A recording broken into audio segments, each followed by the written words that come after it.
The month we have been waiting for has finally arrived, and with its arrival, I decide to hunt my most promising food source. Given the drought, I only have one good plot on the entire farm, and that is where I head, to a redneck blind on a big and beastie plot in a narrow valley on the western fringe of the Lone Oak Bucks Range. Well, we finally made it to November.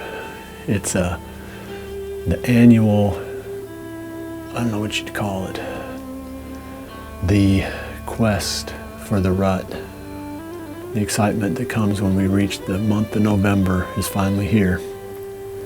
We're going to stick this one out for a while, and I mean the big and beastie has been mowed. I would say who knows how many deer are coming into this thing typically and feeding, but they're not here this morning. It looks really good. This is where I'd be eating if I was a deer in this part of the farm.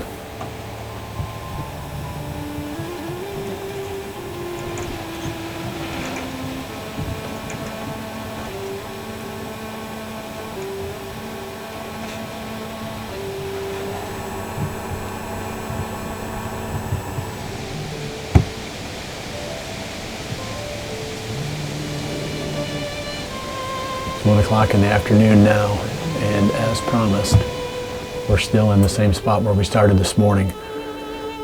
Drake had a little bit of a nap there, a couple hours. I guess hunting all day and producing video blogs all night is a little too much for him. Imagine that. But during the middle of the day, I had looked like a 2-year-old 8-pointer go by, and stopped in the food plot for a while and check it out. He was just out cruising. Didn't look like he was here to feed. He was just kind of passing through. Then I had a bobcat approach right underneath the blind. Other than that, it was a pretty slow couple hours there right during the middle of the day. I think this time of the year, if you're trying to figure out where to be, I think you've got to be where the does are. I mean, it's pretty simple advice, but if you find the does, you're going to find the bucks, especially the mature bucks. I just really don't think the mature bucks cruise that much. I think they know where the does are at. They go, stand on the fringe of those areas, check them out, wait for the right doe or wait for a doe to pop into estrus, and then they make their move. So tonight, we're hoping for a field full of does. We got several hours to wait, about 5 hours yet, 5.5 hours until the end of legal shooting time, but it'll be a comfortable time now that the temperatures have kind of picked up. I'll keep updating you along the way, and before this evening is done, hopefully we can show you some cool stuff.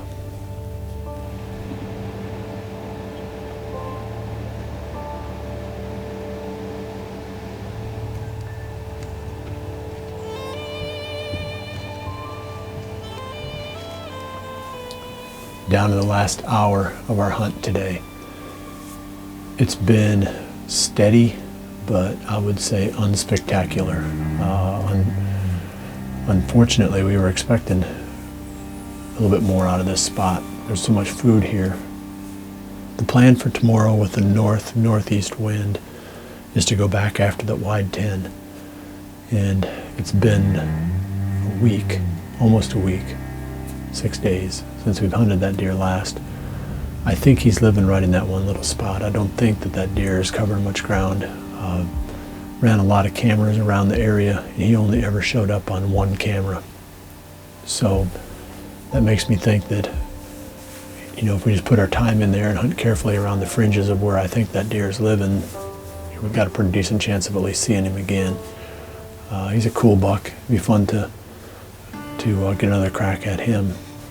And we're going to be in a tree stand overlooking an open gate on the edge of a small clover plot waiting for the wide 10.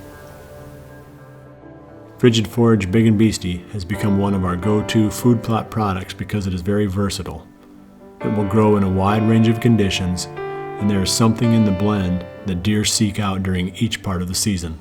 Redneck blinds allow me to hunt more comfortably on cold days, and that means I hunt longer. That is one important key to success. You have to be out there if you hope to fill tags. Cabela's offers a wide range of footwear that accommodate all types of hunting, from early season spot and stalk to late season stand hunting. What you wear on your feet has almost as much to do with your success as what you carry in your hands. With an industry-leading lifetime warranty, our choice in footwear is simple: Cabela's. Versatility is one of the most important features of a good food plot seeder.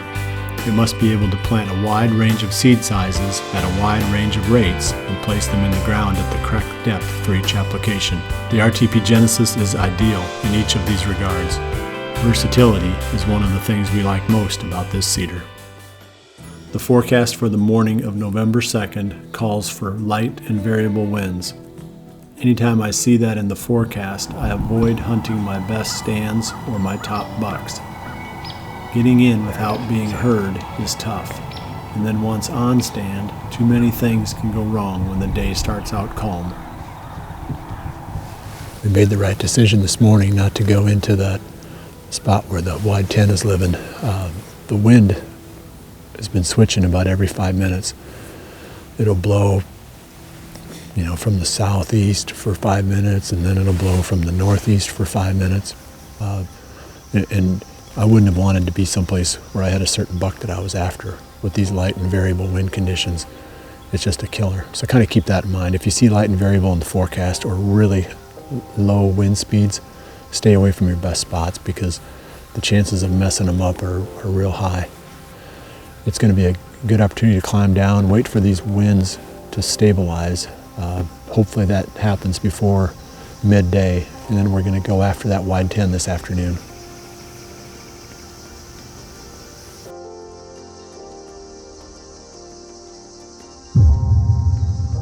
This afternoon we're heading back into that big oak tree on the edge of that small clover plot overlooking the open gate. And this is where I've been hunting that buck that I've nicknamed the Wide 10. I was just adding it up, it's been 9 days since I've seen a mature buck. So I think we're due for tonight. He's the only one that we know of that lives in that area, but that doesn't mean that during this time of the year you can't get strangers that move in. But he's definitely all the buck that we need for tonight. Hopefully he comes out again. He seemed like he was very localized to that spot. Like that was really, he was a homebody and that was his home. We got a bit of a trip down through this ditch. As I mentioned last time we went in and hunted this spot, we've cleared out this ditch so we can come in through the back door into this food plot rather than going right across the plot and into the tree. It makes the job of getting there a lot harder, but we do keep our human scent away from any place that the deer might stumble into it.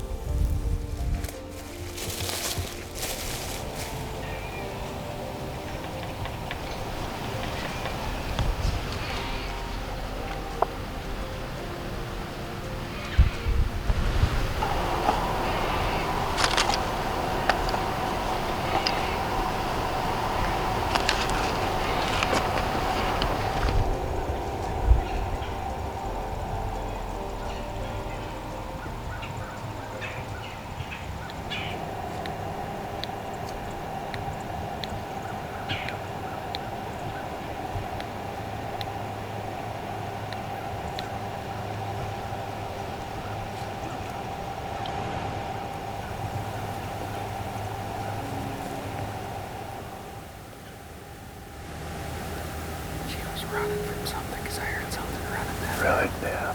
See, they'll squat down and pee like that, so then the buck can smell it and tell that she's not in heat. It's behind her. You see it? Yeah. What is it? I can't tell.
I can't believe that.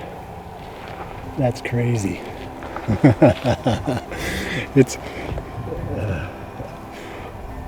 probably 4 o'clock, maybe even earlier.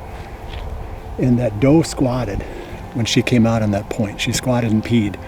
And I said to Drake, there's got to be a buck behind her, because usually they'll squat like that just to show the buck whether they're in heat or not. And then he stopped right there facing me again, just like he did the last time. And I thought, we're going to have another one of those exact encounters where I'm going to stand here at full draw for a minute, and then he's going to end up not offering me a shot. We took a couple of steps and perfect broadside, 30-yard shot. That is awesome. That's one of the funnest hunts I've had in a long time. You know, I was just complaining at the truck that it's been 9 days since we've seen a mature buck, and he was the last one that we've seen. Gosh, that deer is so comfortable in this plot. I mean, it's 4 o'clock. Probably not even 4 o'clock. Do you have your, I mean, we're gonna look and see what time it is. It's at least 3 hours. 3:30, so it's 3 hours before the end of legal shooting time, and there he is. But we don't need to stay up here any longer. We're gonna go down and look at him. This is gonna be the easiest recovery job I've been on in a long time.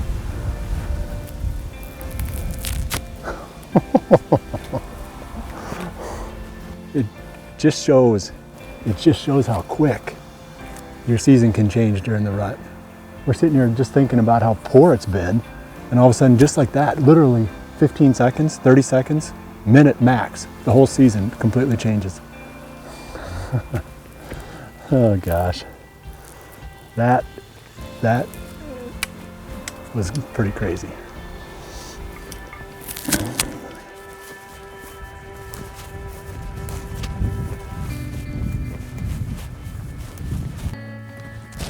That is cool. That's the one we've been after the whole season. Day 16, I think we're up to.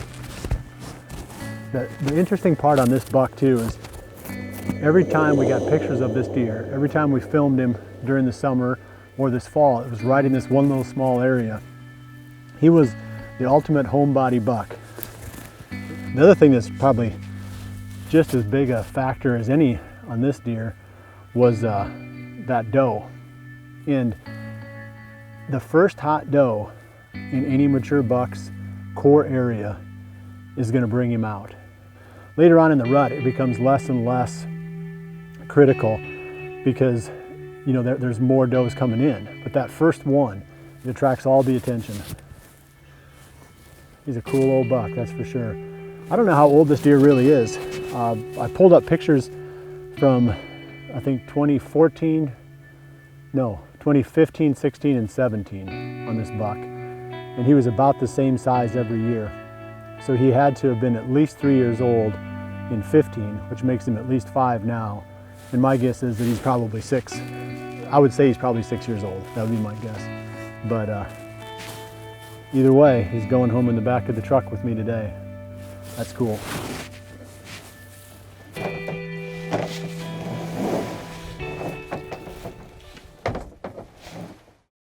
On this hunt, I was using Nikon's Laser Force range-finding binoculars.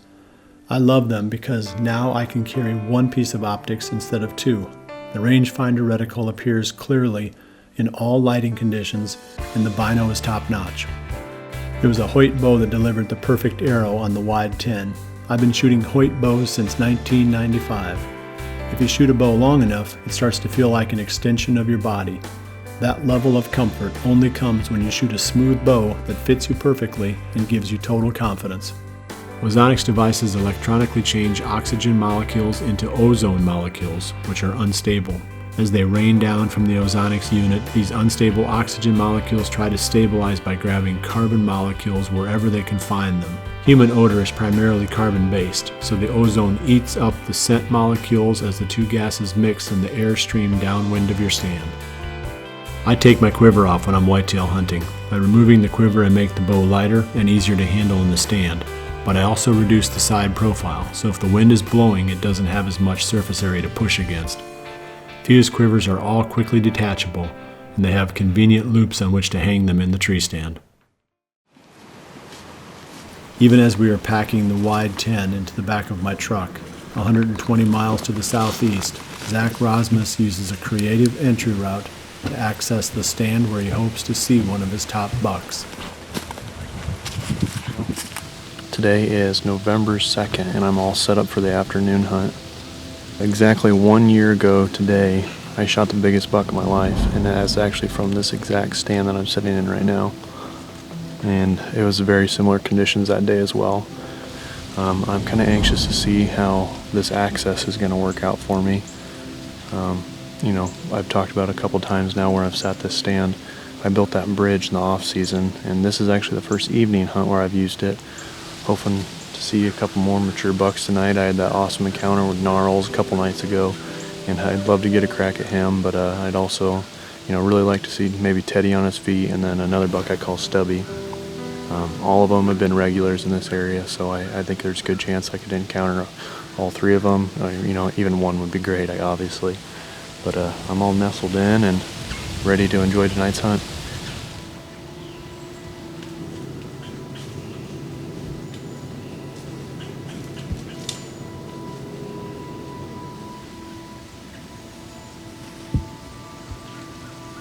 While Zach waits on a mature buck, a short distance away, tag already spent, Jared Mills is in the blind filming.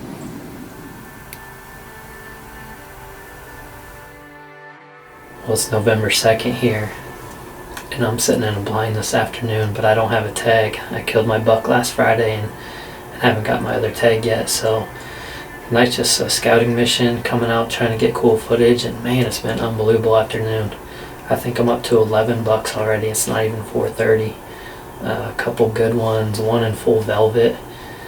I don't know if it's an antlered doe or what, and I think even the other deer are confused because for a while they were posturing up like they wanted to fight, and then a couple other bucks were chasing it like it was a hot doe. So, man, it's been an awesome afternoon. One of those afternoons you wish you had your bow and a tag, but it's cool to watch all this nonetheless. November 2nd, just one of those days. I have two buddies that have killed within the last hour, so I'm going to sit here until dark and see what else comes out, and then go help some friends track deer. So just one of those days. With 40 minutes remaining in his hunt, Zach Rozmus continues to scan the forest for signs of movement. Well, it's about 5:45 right now. We got about 40 minutes of legal shooting night left. There had been kind of a lull in the deer activity for quite a while when I was seeing good movement early. But now there's like 4 or 5 does up here on this ridge to my west. And it looks like they're actually kind of wanting to come down this way. It sounds like there's a combine up to the northwest, so like a half mile away, that's hitting that bean field that's up there. So maybe that'll push some deer down my way. But I'm pretty optimistic yet. I've been kind of texting some of the pro staff guys back and forth since I've been out in the stand, and it sounds like a lot of people are seeing deer movement, and I'd be surprised if a couple don't hit the ground tonight.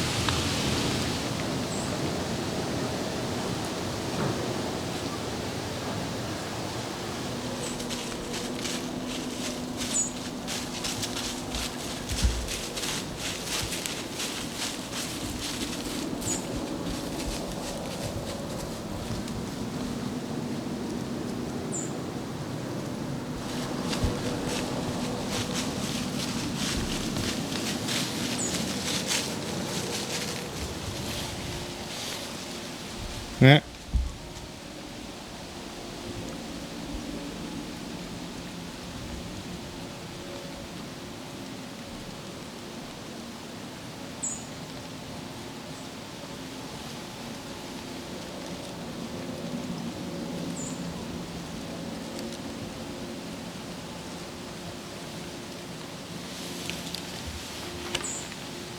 Yeah.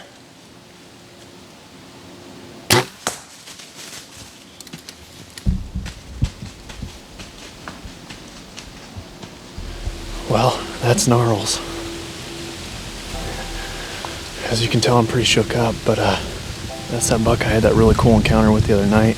He was quartering away really hard, so I tried to tuck a little bit farther back on his body cavity. So hopefully get a little bit more of those vitals, but he's a cool buck, so I'm pumped. That's a really cool deer. After initially taking up the blood trail and finding it to be very sparse, Zach decides to back out and return the next morning when the visibility will be better. Well, I just got done talking to the property owner that owns on the south side of this fence, and he actually gave us permission to take our bow back there with us. We do have blood on both sides of the fence, but I wanted to give the guy a courtesy call before we started tromping around over there. Obviously, as bow hunters, we kind of owe that to each other as courtesy, because I'd expect that if I was a landowner to get a courtesy call like that. So we're gonna hop the fence, and hopefully he's dead and laying down there on the bottom. There he is. Man, he ducked right in there, didn't he?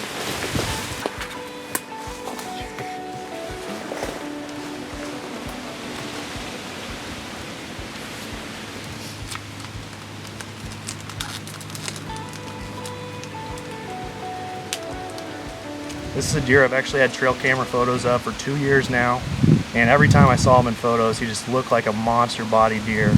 And I hadn't seen him on the hoof until a couple nights ago on Halloween. I had him in a food plot about 50 yards, and I just couldn't make it happen that night, but on November 2nd, 2 years in a row, I finally made it happen.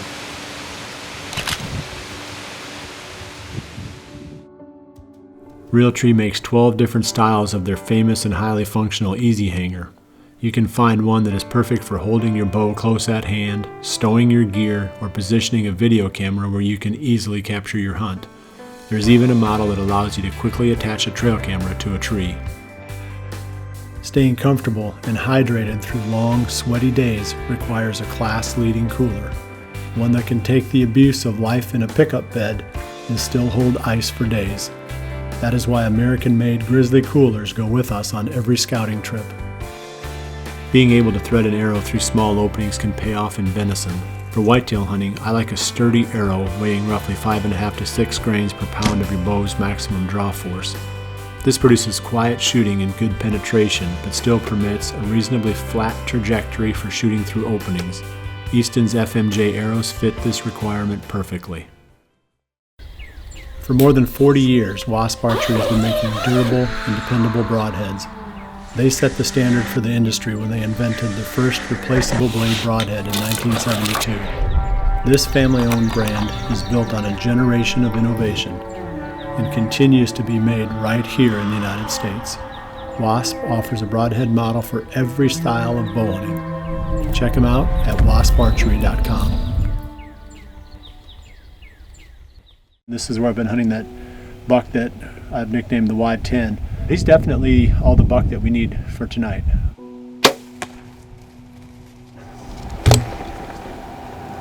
That is awesome. That's the one we've been after the whole season. November 2nd reminded us why we love this month. With the first does coming into estrus across the Midwest, mature bucks were on their feet, making it one of the best days we could remember. Now the fire is lit. We are all in. Jared Mills is a day away from realizing a lifelong dream of land ownership and gaining the extra tag that comes with it. The buyers have just begun their 2-week rut hunting vacation. In fact, all across the Midwest, offices and shops are empty. We all know that the time has finally come to head into the woods and not come back out unless we are pulling on antlers. There is no reward for the timid. Make the most of every minute, because this window will close only too soon. For now, we are living the dream. Now we are chasing November.